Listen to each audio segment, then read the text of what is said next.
Hello, my friends. Welcome back. What can you not imagine your morning without? Your phone lighting up in the dark. A hot shower. That first quiet moment before the world starts demanding things from you. Or maybe it's coffee, the smell, the warmth in your hands. That first sip that feels like someone turned the lights on inside your brain. Now imagine this. For most of human history, people did not wake up with coffee. They woke up slightly drunk. In medieval Europe, even children began their mornings with beer, not to celebrate, not because they lacked discipline, but because it was safer than water. And that small daily habit shaped entire societies, until a bitter bean quietly replaced it. Imagine waking up in a European town in the year 1400. There is no kettle whistling, no ceramic mug warming your hands. Instead, someone hands you a cup of ale. It's early, the sun has barely risen, but you drink. In much of medieval Europe, people consumed small beer from sunrise onward. It was weak, low in alcohol, and brewed daily. Water inside crowded towns was often unsafe. Wells were contaminated, rivers carried waste.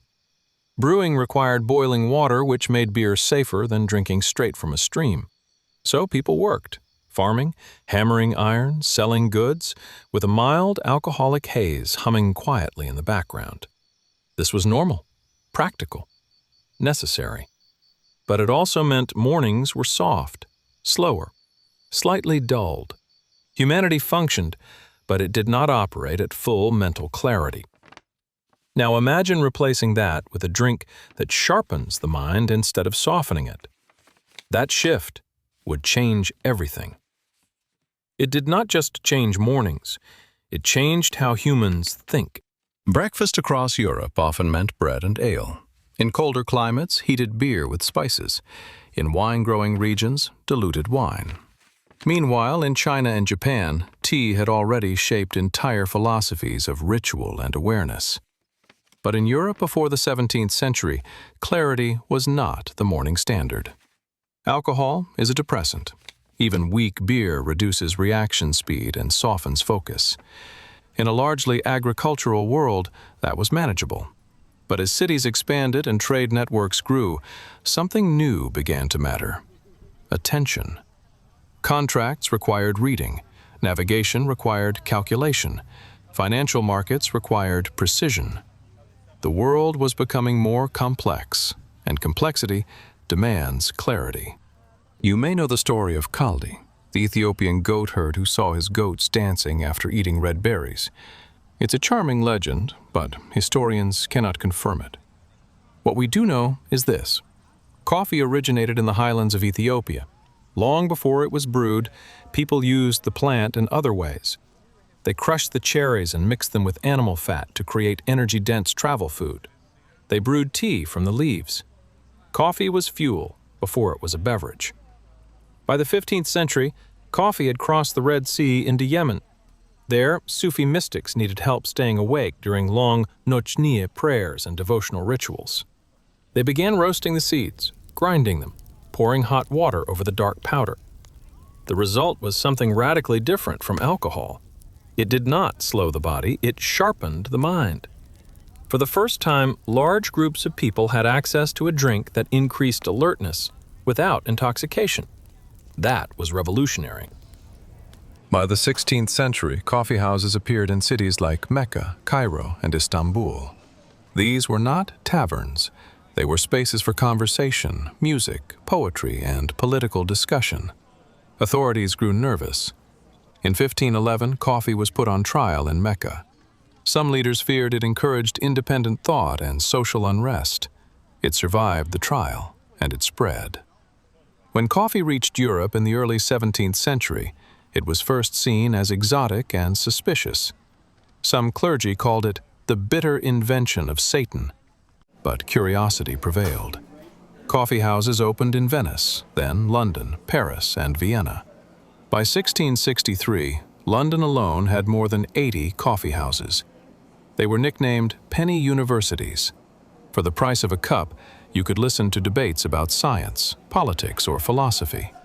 Merchants gathered at specific coffee houses. Lloyd's of London began as one of them.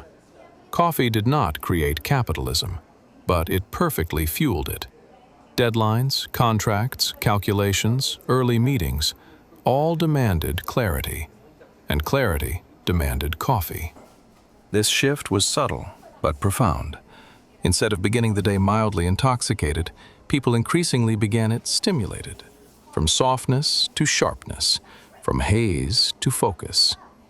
Historians argue this transition supported the intellectual energy of the Enlightenment. Ideas moved faster, printing presses ran longer, pamphlets were written late into the night and read early in the morning. Coffee did not cause revolutions, but it created environments where sustained, sober discussion could happen daily. Contrast that with a tavern filled with ale. The tempo of thought changes. Coffee sharpened public discourse. It normalized the idea that mornings were for clarity, not fog. As the Industrial Revolution approached, life became governed by clocks. Factories did not run on sunlight anymore. They ran on schedules, and schedules run better when people are awake. Alcohol during working hours became increasingly unacceptable in industrial settings. Coffee fit perfectly into this new world. It was affordable, energizing, quick to consume during short breaks. By the 19th century, coffee plantations expanded dramatically across Brazil, the Caribbean, and parts of Asia. Brazil would eventually dominate global production. Coffee was no longer rare, it was essential and addictive, not in the sense of destruction, but in the quiet, daily dependency of routine. Caffeine blocks adenosine receptors in the brain, reducing fatigue.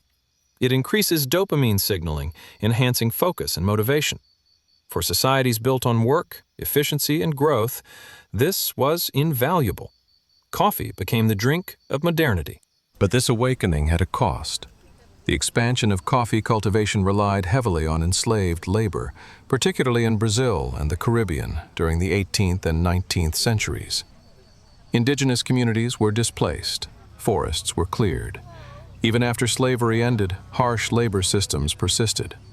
The comfort in a porcelain cup often had roots in violence thousands of miles away. In the 20th century, global corporations captured much of the profit, while small farmers in Africa and Latin America frequently remained in poverty. Coffee connected continents, but it also exposed inequalities. The morning ritual, so personal and comforting, has always been part of a vast economic system. For thousands of years, humanity moved through mornings in a mild, alcoholic haze. Then, within a few centuries, much of the world shifted to a stimulant that heightened awareness instead. Coffee did not just wake individuals. It synchronized societies. It made early meetings possible. It extended the working day. It sharpened arguments. It accelerated ideas.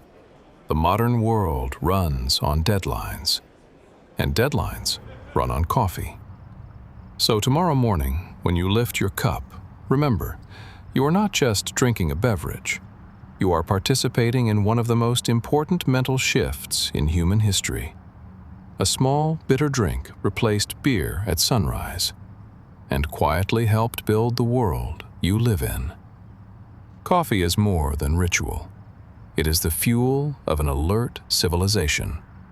And once humanity tasted clarity, there was no going back.